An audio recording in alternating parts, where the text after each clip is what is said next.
जय श्री कृष्णा। राधे राधे। ज्येष्ठ मास की कथा में अब सुनिए आगे की कथा।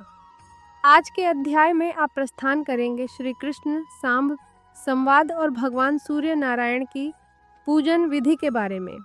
राजा शतानिक ने कहा, हे ब्राह्मण, श्रेष्ठ भगवान सूर्य नारायण का महात्म्य सुनते सुनते मुझे तृप्ति नहीं हो रही है, इसीलिए सप्तमी कल्प का आप पुनः कुछ और विस्तार से वर्णन कीजिए। तब सुमंत मुनि कहने लगे, हे राजन, इस विषय में भगवान श्री कृष्ण और उनके पुत्र सांब का जो परस्पर संवाद हुआ था उसी का मैं वर्णन करने जा रहा हूँ। आप ध्यानपूर्वक सुने। एक समय सांब ने अपने पिता भगवान श्री कृष्ण से पूछा, पिताजी, मनुष्य संसार में जन्म ग्रहण कर कौन सा ऐसा कर्म करे जिससे उसे दुख न हो और मनोवांछित फलों को भी प्राप्त कर वे स्वर्ग लोक को प्राप्त करने और मुक्ति भी प्राप्त कर सके? कृपया आप इन सभी का वर्णन करें। मेरा मन इस संसार में अनेक प्रकार की आदि व्याधियों को देखकर अत्यंत उदास हो रहा है। मुझे क्षण मात्र भी जीने की इच्छा नहीं होती। अतः आप कृपा कर ऐसा उपाय बताएं कि जितने दिन भी इस संसार में रहा जाए यह आदि व्याधियां पीड़ित न कर सके और फिर इस संसार में जन्म न हो अर्थात मोक्ष प्राप्त हो जाए। तब भगवान श्री कृष्ण ने कहा, हे वत्स, देवताओं के प्रसाद से, उनके अनुग्रह से और उनकी आराधना करने से ये सब कुछ प्राप्त हो सकता है। देवताओं की आराधना ही परम उपाय है। देवता अनुमान और आगम प्रमाणों से सिद्ध होते हैं। विशिष्ट पुरुष विशिष्ट देवता की आराधना करे तो वह विशिष्ट फल भी प्राप्त कर सकता है। तब सांब ने कहा कि प्रथम तो देवताओं के अस्तित्व में ही संदेह है। कुछ लोग कहते हैं कि देवता हैं और कुछ लोग कहते हैं कि देवता हैं ही नहीं। फिर विशिष्ट देवता भला किन्हें समझा जाए? भगवान श्री कृष्ण कहने लगे, वत्स, आगम से, अनुमान से और प्रत्यक्ष से देवताओं का होना सिद्ध होता है। सांब ने फिर कहा, यदि देवता प्रत्यक्ष सिद्ध हो सकते हैं तो फिर उनकी साधना के लिए अनुमान और आगम प्रमाण की कुछ भी अपेक्षा नहीं है। श्री कृष्ण कहने लगे, वत्स, सभी देवता प्रत्यक्ष नहीं होते।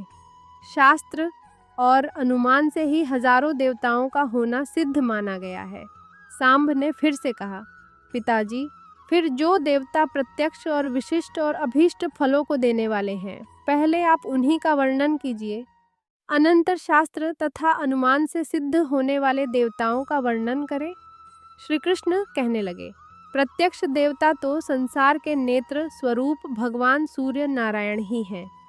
इनसे बढ़कर दूसरा कोई देवता नहीं है। संपूर्ण जगत इन्हीं से उत्पन्न हुआ है और अंत में इन्हीं में विलीन भी हो जाएगा। सत्य आदि युग और काल की गणना इन्हीं से सिद्ध होती है। ग्रह, नक्षत्र, योग, कर्ण राशि, आदित्य, वरुण, रुद्र, वायु, अग्नि, अश्विनी, कुमार, इंद्र, प्रजापति, दिशाएं, भूः, भुवः, स्वः, ये सभी लोग और पर्वत, नदी, समुद्र, नाग तथा संपूर्ण भूतग्राम की उत्पत्ति के एकमात्र हेतु भगवान सूर्य नारायण ही है। यह संपूर्ण चराचर जगत इनकी ही इच्छा से उत्पन्न हुआ है, इनकी ही इच्छा से स्थित है और सभी इनकी ही इच्छा से यहाँ पर अपने अपने व्यवहार में प्रवृत्त होते हैं। इन्हीं के अनुग्रह से ये सारा संसार प्रयत्नशील दिखाई देता है। सूर्य भगवान के उदय के साथ जगत का उदय और उनकी अस्त होने के साथ जगत का अस्त हो जाता है। इनसे अधिक न कोई देवता हुआ और न कभी हो सकेगा। वेदादि शास्त्रों तथा इतिहास पुराण आदि में इनका परमात्मा अंतरात्मा भी शब्दों से प्रतिपादन किया गया है और ये सर्वत्र व्याप्त है। इनके संपूर्ण गुणों और प्रभाव का वर्णन 100 वर्षों में भी नहीं किया जा सकता। इसलिए दिवाकर गुणाकर, सबके स्वामी, सबके सृष्टा और सबका संहार करने वाले भी यही कह गए हैं।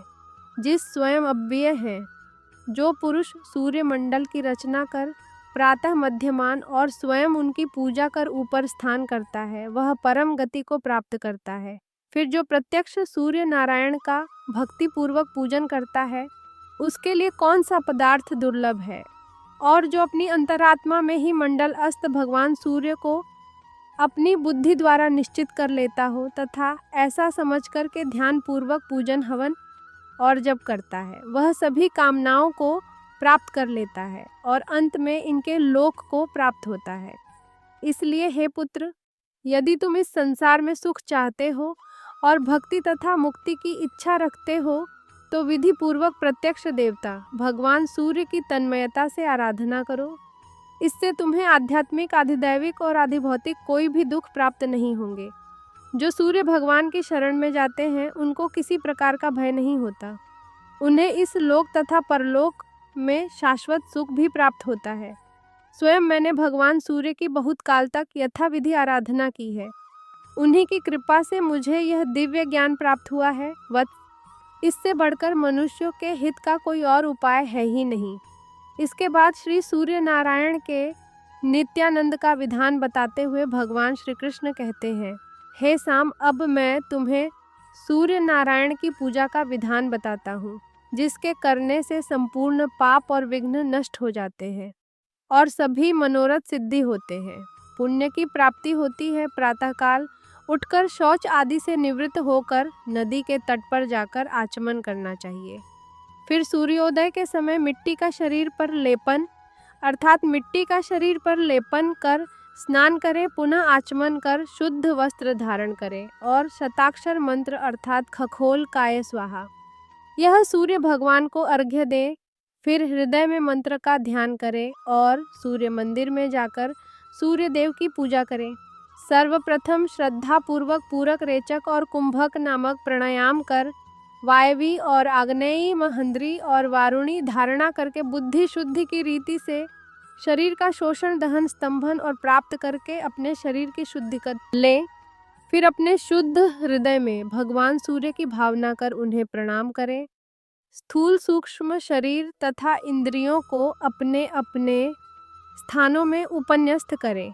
ओम ख स्वाहा, ओम खम हृदयाय नमः, ओम खम शीर्षे स्वाहा, ओम उल्काय स्वाहा, शिखाय वसत, ओम याय स्वाहा, कवचाहे हम, ओम स्वाम स्वाहा।